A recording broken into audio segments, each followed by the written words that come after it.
alayaalow cali radiyallahu canhu intuu girkiisa sidaa u qabto ayay ilmo kulul ka soo daadan jirtay markaasaa si murug leh ayaa wuxuu u dhihi jiray yaa dunyaa gurrii hayrii adduunyooy cid aan aniga ahayn dag oo qayaan abii tacarrabti ma anigaad ii soo bannaan baxday am ilaya tashawafti mase anaad ii soo hanqaltaagaysaa ilayka cannii xaggaa iiga bayr laa xaajata lii fiiki kuuma baahniye hayhaata hayhaat alla adduunyoy kala foginaa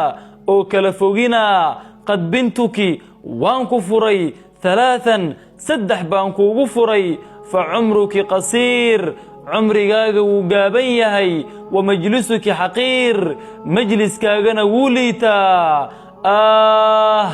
من قلة الزاد waxaan la taahayaa oo aan la ooyayaa sahaydeedoo yar وبعد السفر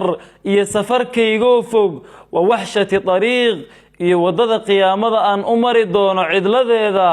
وعظيم المورد يا هلك اللغو أروري وينذي ذا الله سبحانه وتعالى قرآن كيس وحوكوليه هاي وإن منكم إلا واردها كان على ربك حتما مقضيا ثم ننجي الذين اتقوا